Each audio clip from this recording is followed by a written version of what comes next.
There's a new Clown Car in Clown Town, and this time, all of the AMD partner model GPUs are spilling out of it. We've done these roundups a few times now for NVIDIA, like with the 50 series and the 40 series, where we round up all of the most absurd video card launches, but also talk about some of the useful things they're doing in the design process. Now, we're happy to see that the 9070 XT is apparently interesting enough to AMD's own partners that they too have a clown car full of absurd marketing for video cards. Yeston is soaking its GPUs in a perfume that smells like ocean water to match its waifu backplate. Dual tough balls return with the ASUS RX 9070 XT fans. ASRock launched its video discussing VRM electrical design to a backdrop of high BPM metal music. And someone really needs to check in on PowerColor to see if they're okay over there, because they have literal paragraphs rambling on about how, quote, at its core lies the Hellstone, leading gamers through the darkness to ultimate victory on their marketing page about video cards. And PowerColor, your hell doesn't scare me. I just spent all Thursday trying to buy your GPUs at MSRP. I'm already in hell. In this video, we'll walk through the partner models. We'll talk about some of the interesting and actually good things they're doing for their design. There's actually some pretty cool stuff, like for example, the move to more user-serviceable fans is something we've always been excited about since I took apart an XFX Ghost 580 several years ago. So there's some cool stuff. There's also, just like with NVIDIA and what we did there, a lot of absurdity to talk about. So that's what we're gonna get into, and separately we'll have something to say about availability pretty soon. But let's get into this one first with the Clown Car from Clown Town of GPU partners. We brought you this video with store.gamersnexus.net. Head over to the store and grab one of our PC building anti-static mod mats for your next system assembly project, each featuring a huge 4-foot by 2-foot build area, grounding straps with common ground point, 2-scale DDR diagrams, Ethernet pinout diagrams, screw tracking, and more. If you're into tabletop gaming and e-waste repurposing, you might like our inductor tabletop gaming dice. Each kit includes 7 sharp edge resin dice with e-waste inductors embedded within them. The kit includes a custom wooden box with latch, integrated roll tray, and an included goblin token card we made. You can also grab one of our Snowflake the Cat tabletop gaming dice kits with tiny snowflake miniatures within the dice, plus a snowflake card that we made. Finally, you might like our project and soldering mats, which have been highly popular with the DIY community. Visit store.gamersnexus.net to grab any of these items. Back to the Clown Car. Up first, we'll start with MSI's RX 9070 series. And here's the exclusive first look. Oh. Okay. Right up front, one interesting thing about this launch is the fact that MSI is nowhere to be seen. MSI was late to the RX 7000 series and made a statement to Hardware Lux regarding brand focus. Sounds kind of buzzwordy. Quote, our focus is currently actually more on the RTX cards. Nevertheless, the collaboration with AMD is essential and of the highest relevance for us. We see a very positive development here, especially in the area of mainboards, end quote. If that's not a backhanded compliment. Anyway, it's probably for the best, seeing as visiting MSI's website results in it scalping its own customers, forcing bundles with a $700 power supply, and also just breaking when more than 6 people access it. So maybe nothing of value was lost. PowerColor starts us off, and PowerColor named its top RX 9070 XT and 9070 the Red Devil. Ask me about the time that PowerColor sent an email to us begging us not to show the backplate on one of their past Red Devil GPUs because it had the wrong number of points on what was supposed to be a pentagram on the back of the card. They've, the stuff that never sees the light of day is amazing. Just for the record, PowerColor, Penta 5. There's 5 of them, so just so you don't accidentally offend anyone next time. Quote, the Red Devil emerges as the unparalleled force in gaming, pushing performance to its absolute peak. At its core lies the Hellstone, leading gamers through the darkness to ultimate victory. Introducing Hellstone RGB lighting. Ah yes, that's what I'd use the Hellstone for if I were to rescue one from the depths of hell. The RGB lights, forged in the fires of the underworld and inspired by the cradle of the rarest gems. ChatGPT, the marketing department continues, quote, the Red Devil Hellstone exudes the beauty of crystals and the raw power of the abyss. Its multifaceted, gem-inspired design transforms light into an enchanting ambiance. The dazzling crystal draws attention and turns your PC into Okay, what the fuck are we actually doing here? It's got RGB lights in it. Got it. That's really all we needed to know. Actually, what I'd really like to know is the Hellstone or the Dark Obelisk a higher frequency? That's what I want to know. Let's see how PowerColor transitions away from hell, hellstones, devils, darkness, the abyss, and back to selling the video cards they make. Dual ball bearings. That's one hell of a transition. Did you see what The card is a black and red 69mm thick triple fan setup with 7 heat pipes that we think are 6mm in diameter. The flow-through area appears large at first glance, but is actually mostly blocked off. Looking closely, you can see the blocked and unblocked portions. There's all this writing about hellstones and hell and abyss, and really what they're trying to say is black, red, and RGB. It's got 3 8-pin power connectors and suggests a crazy high minimum power supply requirement of 900 watts.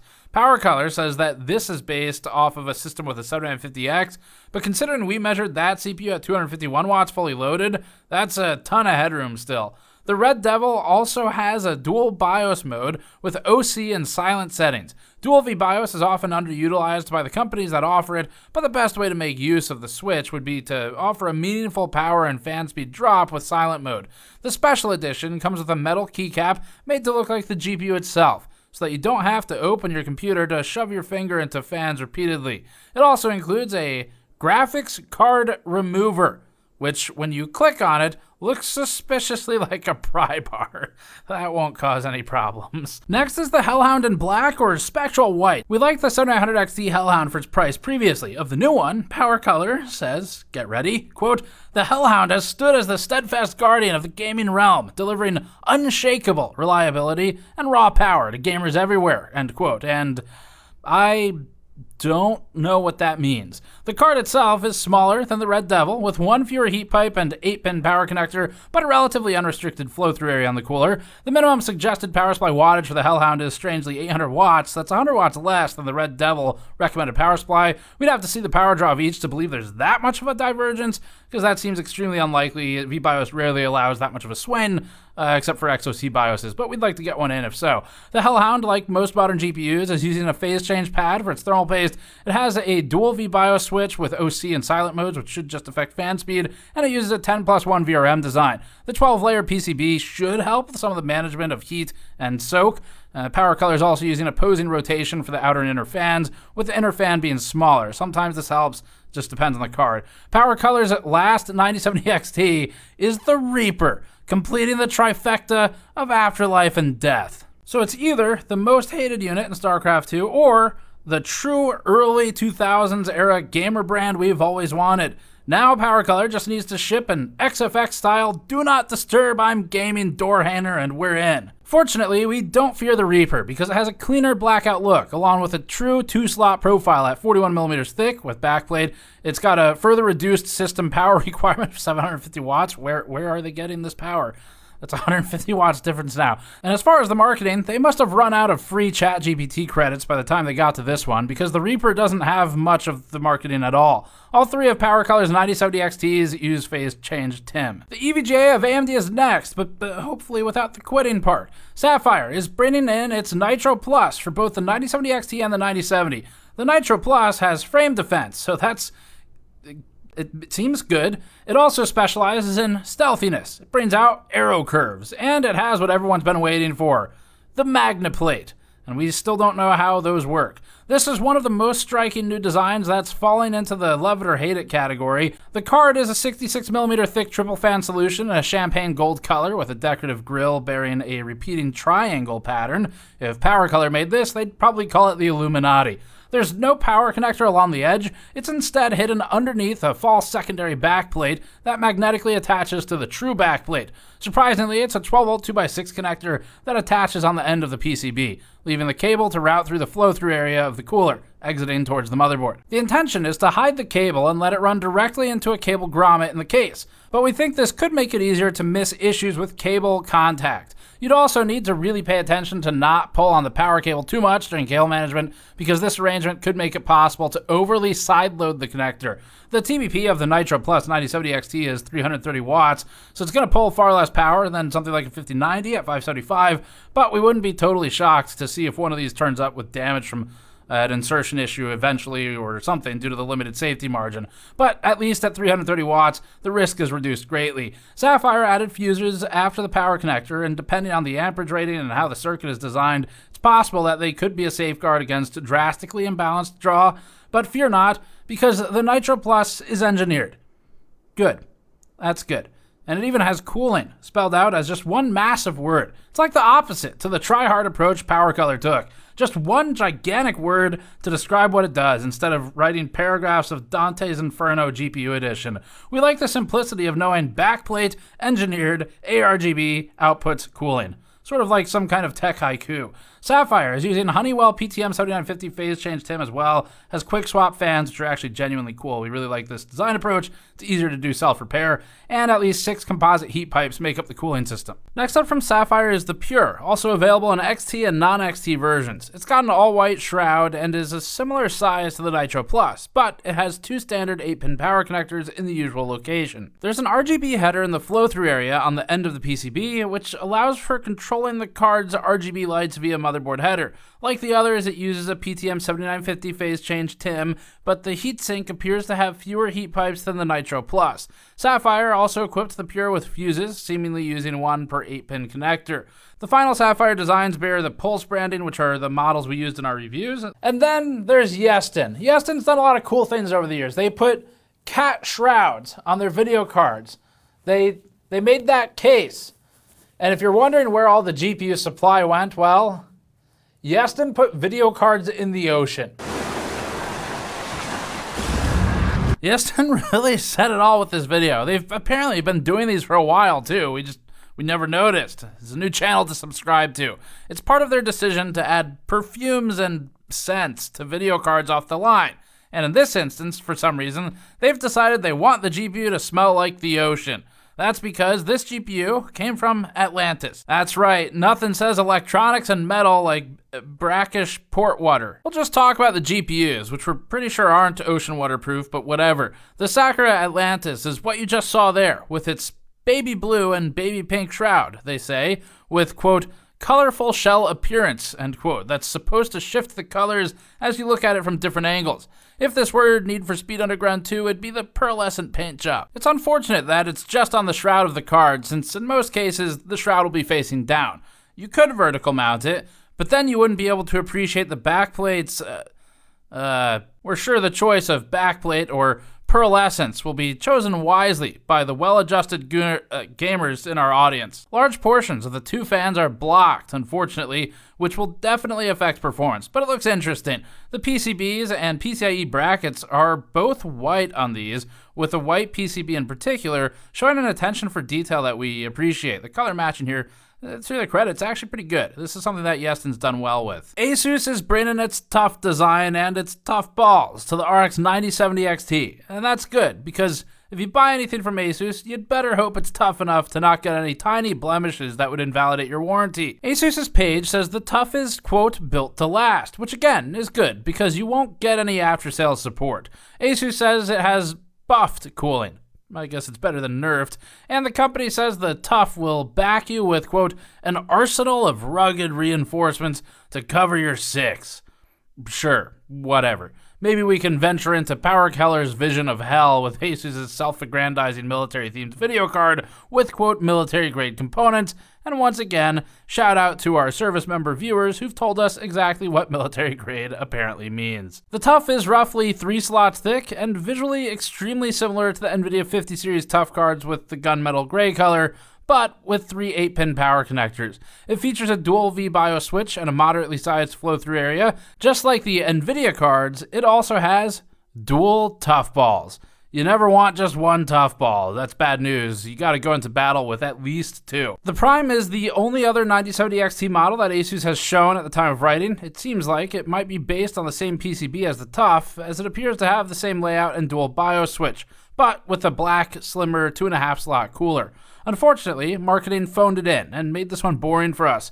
A few puns about being primal or primed, and they've met their quota of retroactively trying to make the name have an origin. It does, however, have an advanced technology where its fans produce no noise. ASUS calls it 0 dB technology. Ah yes, 0 dB technology, also known as off. Gigabyte is up next, and Gigabyte is bringing even less fire for AMD's GPUs than ASUS, with just 3 total models across the entire lineup. But they actually look alright, so it's not a total phone-in. However, we're concerned about the message Gigabyte is sending with its ready to play high banner slapped across the top of the product pages. Maybe all those years of distracted Counter-Strike Source teammates I had at 3 a.m. were using Gigabyte hardware. Gigabyte's readiness for being high is seen in all of its efforts. They really committed to it. For example, the ASUS RX 9070 XT Elite is a triple Hawk fan wielding, thermal gel laden GPU with 3 8-pins. Quote, shuttling through the ASUS universe, the iconic light slices through the visual field, while extreme speed leaves after images that culminate in a truly one-of-a-kind symbol. First of all, once again, I don't know what any of that means. Secondly, we were unaware that there's an entire Gigabyte ASUS universe, and frankly, we want to learn more. Quote, the design focuses on extensive after-images effects to convey an intense sense of extreme speed on the front cover, with the visuals converging into the fans. Paired with a matte surface texture, the overall appearance is imbued with a mysterious yet dynamic aura. Look, we made fun of PowerColor seemingly using ChatGPT, but we think Gigabyte should start. Coming back to Earth, we think the light effects behind the fans are surprisingly tasteful, but the cooler's flow-through area looks needlessly restricted. The gaming OC model is more subdued, featuring a dark gray shroud with angled corners. Gigabyte really wants you to think it looks like armor. Actually, they say, quote, the gaming series draws the concepts from Mech Warriors, blending the futuristic armor with mechanical aesthetics to deliver exceptional protection and powerful durability. Okay. Quote, unique textures cover the curved surface, paired with the layering of appliances.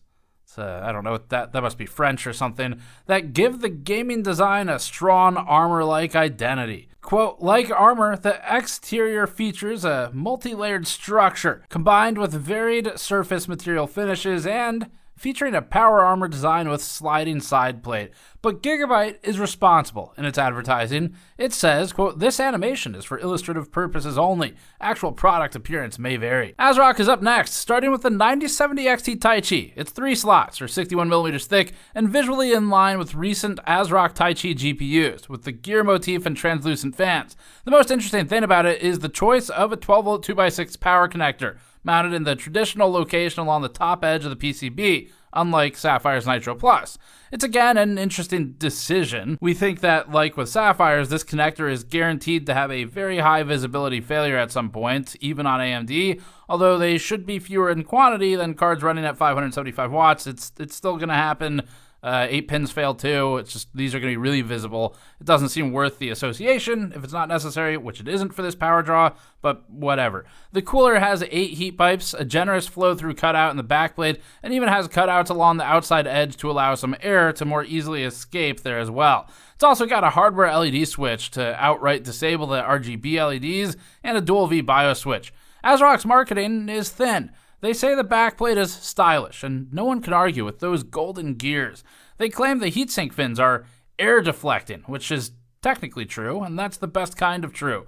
The metal frame is reinforced, maybe giving the defense frame some competition. Its heat pipes even work out. ASRock says they're ultra fit. ASRock says its fans spin for cooling, stop for silence, which again is technically true, if a bit literal. They also say, quote, the fan spins when the temperature goes high for the optimal cooling and stops when the temperature goes low for the complete silence, the ASRock says. More interestingly, ASRock notes it's welding the heat pipe to the fins seemingly everywhere, which actually does help with thermals. Most high-end heatsinks do this. It's not new, but some of the cheaper ones we've looked at over the years use press fit instead, and that does hurt performance. ASRock also has, quote, nano thermal paste.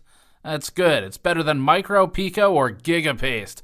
Beyond all of this, we think the LED switch is one of the more useful features. Dual V BIOS is nice for the redundancy as well. The Steel Legend is next, available in both standard and dark colorways. They both drop the cogs and gears in favor of geometric patterns, use standard 8-pin power connectors, and have slightly slimmed down coolers. The airflow cutouts remain, which is a positive, and the 8-pin is also a positive. The Steel Legend is a 3-fan cooler. ASRock says, quote, "The fancy outlook makes the graphic card more legendary and visual. It also helps to enhance cooling with the premium thermal pads equipped backside," end quote.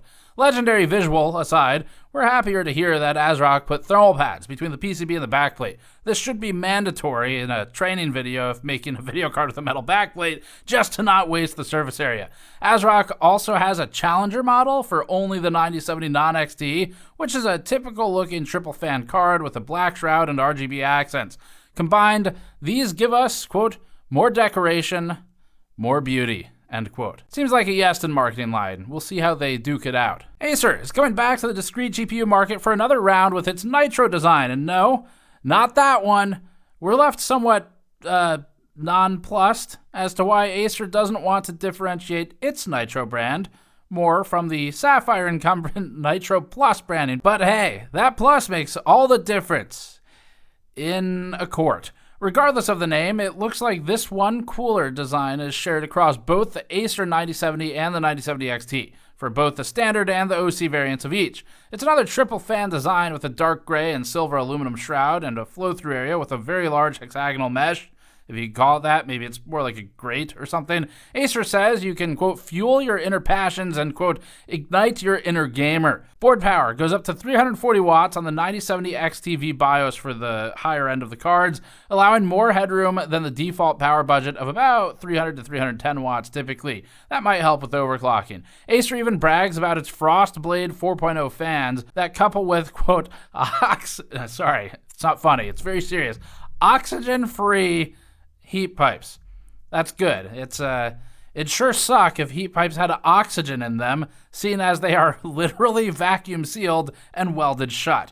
In fact, I'm not sure we've ever encountered an oxygen-rich heat pipe, but we'll let you know when we do. Anyway, Acer says its GPU also has 2.5 times longer lifespan capacitors, but it never says what it's 2.5 times longer than. Is it 2.5 times longer than the lifespan of GPU supply at launch? That wouldn't be very long. Acer also claims that it's, quote, "faster with PCIe 5.0, end quote, which is technically true again, but also totally irrelevant. We were not able to find a difference in testing. In the very least, we're glad to see Acer sticking with discrete GPUs. Its designs have shown promise, like the Acer Bifrost for Intel that we reviewed, so marketing memes aside, maybe there's something to these. XFX is launching a confusing mire of 17 different cards between the 9070 and 9070 XT. The lineup essentially boils down to 3 main cooler designs: Mercury, the high end, Swift, the low end, and the middle as Quicksilver, which we assume they'll sell at skate shops or something. The Mercury line has standard models in black or white with a prominent RGB strip across the top edge. We were unable to tell the difference between the two black OC Gaming Edition with RGB cards, but they're listed with 2 different part numbers. Maybe it's regional market distinction. There's also a magnetic air version of these, but it actually means that they have magnetically attached fans that could be swapped without tools, which is great to see. XFX did this with its old Ghost models years ago, and we loved it on those cards. It makes replacement extremely easy. The user can do it without needing to send it in. It was actually awesome. They just send the fan out in an envelope.